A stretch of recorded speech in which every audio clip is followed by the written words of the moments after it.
Student, स्वागत है आपका अपने अमृत सीनियर सेकेंडरी स्कूल के यूट्यूब चैनल पर। आशा है कि आप हिंदी का काम ध्यानपूर्वक सुनकर और निष्ठापूर्वक अपनी हिंदी की उत्तर पुस्तिका पर करते होंगे। बच्चों, आज मैं आपको ई पाठ्य पुस्तक हिंदी प्रथम भाषा का पाठ नंबर 7 श्री गुरु गोविंद सिंह जी, जो कि पेज नंबर 37 और 38 पर है, पढ़ाने जा रही हूँ। बच्चों, आप सभी जानते ही हो कि गुरु गोविंद सिंह जी सिखों के 10वें गुरु थे। वे अनेक गुणों के भंडार थे।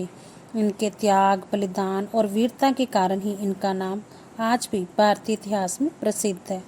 इन्होंने धर्म की रक्षा के लिए अपने चारों पुत्रों का बलिदान दिया। इस महान आत्मा ने धर्म की रक्षा के लिए मुगलों के साथ अनेक युद्ध किए और इन युद्धों में वीर गति को प्राप्त हो गए। चलो बच्चों, हम सब इस महान आत्मा की जीवनी के बारे में और जानकारी प्राप्त करते हैं। पाठ नंबर 7 श्री गुरु गोविंद सिंह जी, पेज नंबर 37। सवा सवा लाख पर एक को चढ़ाऊंगा, गोविंद सिंह निज नाम तक कहाऊंगा। गुरु गोविंद सिंह जी कहना था कि मैं अपना जो एक एक शिष्य है वो सवा सवा लाख की सेना पर भारी करूंगा, तभी अपना जो नाम है वो गुरु गोविंद सिंह जी कहलाऊंगा। सत श्री अकाल। भान अनल दक दक कर जला, भस्म हो गया था काल। कहते हैं कि जब गुरु गोविंद सिंह जी के मस्तक पर गुस्से की ज्वाला जली तो ये जो काल था वो भस्म हो गया था, अर्थात कि उन्होंने काल का अवतार लेकर शत्रुओं के छक्के छुड़ा दिए थे। प्यारे विद्यार्थियों, ये पद महान कवि निराला का है। इस पद में कवि ने दशम गुरु गोविंद सिंह जी की वीरता का आदर्श प्रस्तुत किया है। भारतीय इतिहास में ऐसे त्याग, बलिदान और वीरता के उदाहरण दुर्लभ है, दुर्लभ कठिन। दशम गुरु गोविंद सिंह जी तेजस्वी नेता और महान योद्धा थे। उनका चेहरा सूर्य के समान तेजस्वी था, तेजस्वी, शक्तिशाली। उनकी वाणी में ओज था, ओज, जोश। उन्होंने अन्याय का अंत करने के लिए सत श्री अकाल का नारा लगाया था। उन्होंने निर्जीवों में प्राण फूंक दिए थे, कायरों को वीर बना दिया था, वीरों को सिंह बना दिया था, सिंह, शेर। उन्होंने एक एक सिंह को लाखों से जूझने का साहस दिया था। उन्होंने काल का अवतार बनकर शत्रुओं के छक्के छुड़ा दिए थे, छक्के छुड़ाना, हराना। इस तरह उन्होंने धर्म, जाति और राष्ट्र को नया जीवन दिया था। ऐसे महान नेता और भारत माता के सपूत होता पुत्र दशम गुरु गोविंद सिंह जी ने विनय भाव से कहा था, विनय भाव, नम्रता पूर्वक, मैं हूँ परम पुरख को दासा, देखन आयो जगत तमाशा। गुरु गोविंद सिंह जी का मानना था कि वे परम पिता परमात्मा के दास हैं और उनके द्वारा रचे गए संसार रूपी तमाशे को देखने के लिए धरती पर आए हैं। इस संसार की जो सुंदरता, बदसूरती, अच्छाई, बुराई, सच और झूठ, ये जो है वो सब संसारिक तमाशे हैं।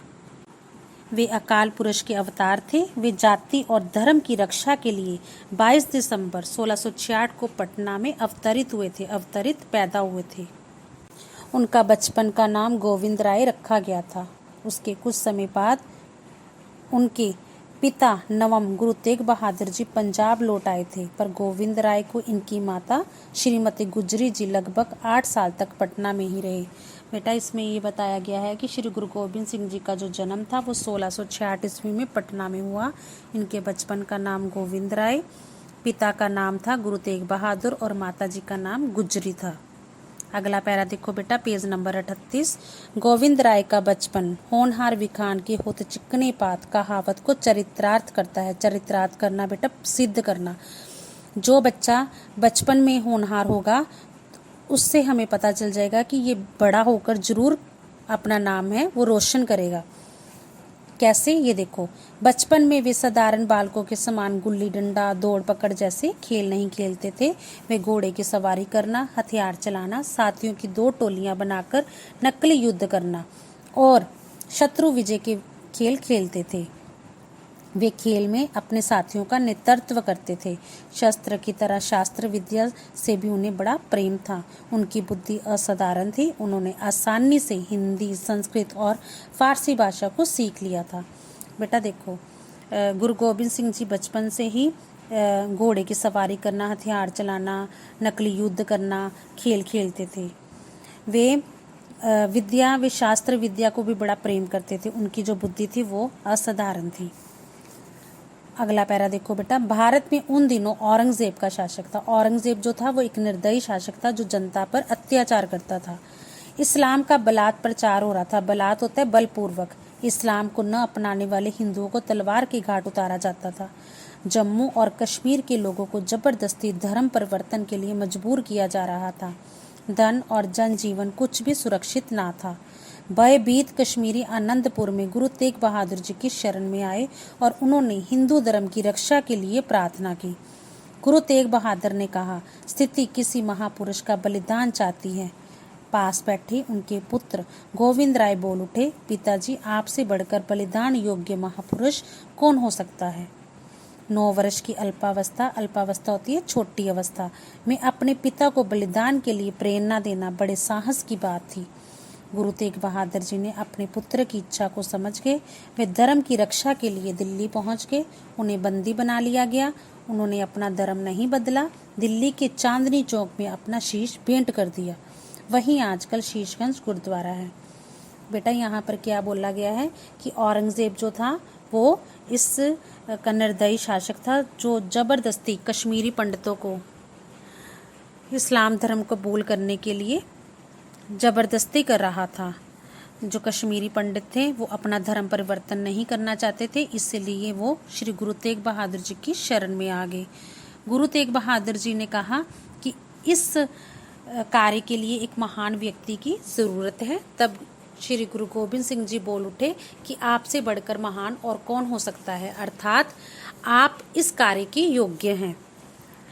बेटे की बात समझकर पिता दिल्ली चले गए और वहाँ पर उनके शीश को काट दिया गया, लेकिन उन्होंने अपना शीश काटना मंजूर किया, लेकिन धर्म अपना परिवर्तन नहीं होने दिया। जहाँ पर उनका शीश कटा बेटा, वहाँ पर आजकल शीशगंज गुरुद्वारा बना हुआ है और ये दिल्ली में स्थित है। नवम गुरु की शहीदी के बाद गोविंद राय 11 नवंबर 1675 को गुरु पद पर बैठे। नवम गुरु श्री तेग बहादुर जी की शहीदी के बाद गोविंद राय 1675 को गुरुगद्दी पर आसीन हुए। उन दिनों हिंदू धर्म संकट में था। औरंगजेब के अत्याचारों के विरुद्ध आवाज उठाना जान से खेलना था, यानी कि जो भी व्यक्ति उसके विरुद्ध खड़ा होता था तो वह उसे मौत के घाट उतार देता था। पर गुरु गोविंद राय जी ने गद्दी पर बैठते ही धर्म की रक्षा का बीड़ा उठाया। औरंगजेब के अत्याचार को चुनौती देने के लिए गुरु परंपरा को बदल दिया। वे मसंदों एवं सेवकों से राजाओं की साज सज्जा तथा सामग्री की वस्तुएं भेंट लेने लगे। काबुल के एक मसंद दूनी चंद ने 2.5 लाख रुपए में एक डेरा तैयार कर गुरु जी को भेंट किया। इसे पाकर गुरु जी बहुत प्रसन्न हुए और असम के राजा रतन राय ने भी एक अद्भुत प्रशिक्षित हाथी गुरु जी को भेंट किया। इसका नाम प्रसादी रखा गया। रतन राय ने भी एक पंचकुला हथियार भी भेंट किया। इसकी कल दबाने से इसे कटार, कृपान, बर्छी, पिस्तौल और बंदूक में बदला जा सकता था। गुरु जी ने स्वयं शस्त्रों का अभ्यास करते थे, शिकार खेलते थे और शिष्यों को सैनिक शिक्षा देते थे। बेटा यहाँ पर गुरु जी अब क्या है, गुरु जी ने अपनी गुरु परंपरा को बदल दिया है। वे राजाओं की तरह रहने लगे हैं, साज सज्जा में अपना जीवन व्यतीत करने लगे थे, शिकार खेलने लगे थे, सेना को प्रशिक्षण देने लगे थे। अब वे औरंगजेब के विरुद्ध एक सेना तैयार कर रहे थे ताकि वे खुद उस लड़ाई में भाग ले सकें। वे अपने सेवकों में उत्साह, साहस, शिकार खेल, साहस, वीरता और राष्ट्र प्रेम की भावनाएं भरते थे। परिस्थिति ऐसी थी जिनके कारण दशम गुरु को भक्ति के साथ शक्ति को संचित करना पड़ा। शक्ति को संचित करना, इकट्ठा करना। उनका मूल लक्ष्य धर्म, साहित्य और संस्कृति की रक्षा करना था। वे संस्कृत के महत्व को समझते थे। उन्होंने 5 सिखों को संस्कृत पढ़ने के लिए काशी भेजा। ये परंपरा खूब फली फूली। संस्कृत के ये विद्वान निर्मले कहलाए। गुरु गोबिंद सिंह ने सिखों को संस्कृत ग्रंथों का ज्ञान कराने के लिए महाभारत, रामायण, उपनिषद, पुराणों आदि का भाषानुवाद कराया। वे स्वयं उच्च कोटि के कवि थे। कहा जाता है कि उनके दरबार में 52 कवि रहते थे। उन्होंने भारत साहित्य रचा था। इस प्रकार शस्त्र और शास्त्र विद्या का अभ्यास करते और कराते उन्होंने 9 साल आनंदपुर साहिब में व्यतीत किए। बेटा गुरु गोबिंद सिंह जी अब क्या है, उन्होंने सिखों की परंपरा को तो बदला ही बदला, साथ में वे अपने सैनिकों को भी हर तरह का प्रशिक्षण देने की कोशिश कर रहे थे। उनके अंदर राष्ट्रीय प्रेम की भावनाएं भर रहे थे, धर्म और संस्कृत साहित्य का ज्ञान दे रहे थे। उन्होंने संस्कृत के महत्व को समझा और महाभारत, रामायण और उपनिषद जैसे ग्रंथों का भाषा अनुवाद भी कराया। वे एक संगीतज्ञ भी थे, इसी कारण उनके दरबार में 52 कवि थे। बेटा आज आपने श्री गुरु गोबिंद सिंह जी की जीवनी के बारे में पढ़ा। जो पढ़ा हम थोड़ा सा उसका निष्कर्ष पढ़ लें कि उनका जन्म 1666 में पटना में हुआ। पिता का नाम श्री गुरु तेग बहादुर और माता का नाम गुजरी था। वे बचपन में ही घुड़सवारी करते थे, हथियार चलाते थे, नकली युद्ध करते थे आदि के ये सब के शौकीन थे। 11 नवंबर 1675 ईस्वी में अपने पिता की शहीदी के पश्चात वे गुरुगद्दी पर बैठे। उन्होंने सिख सेना के रूप को बदल कर रख दिया। अब सिख सैनिक शस्त्रों का अभ्यास करते हुए शिकार खेलते थे और सैनिक प्रशिक्षण लेते थे। इन्होंने संस्कृत भाषा को महत्व दिया। ये उच्च कोटि के कवि थे। इन्होंने 9 साल आनंदपुर साहिब में व्यतीत किए। हर एक सिख को सैनिक शिक्षण से प्रशिक्षित कर गुरु गोबिंद सिंह जी इस्लाम धर्म के शासकों के विरुद्ध क्या कार्रवाई करना चाहते थे और धर्म की रक्षा के लिए किस परिस्थिति में शहीद होते हैं, पढ़ेंगे हम अपनी अगली वीडियो में। बच्चों आज मैं जितना पाठ पढ़ाया है उसी से संबंधित कुछ प्रश्न पूछने जा रही हूँ, जिनके उत्तर आपने इस वीडियो को पूरी तरह सुनकर और समझकर देने हैं। और साथ ही साथ अपने स्कूल का जो चैनल है अमृत सीनियर सेकेंडरी स्कूल को सब्सक्राइब करना नहीं भूलना। बेटा पहला प्रश्न है 9वें गुरु का क्या नाम था। दूसरा प्रश्न श्री गुरु गोबिंद सिंह जी का जन्म किस प्रांत में हुआ। प्रश्न नंबर 3 श्री गुरु गोबिंद सिंह जी का माता का क्या नाम था। प्रश्न नंबर 4 शीशगंज गुरुद्वारा कहाँ स्थित है। और प्रश्न नंबर 5 श्री गुरु गोबिंद सिंह के दरबार में कितने कवि थे। बेटा आपने इस वीडियो को अच्छी तरह से सुनकर और समझकर इन प्रश्नों के उत्तर देने हैं। Thank you.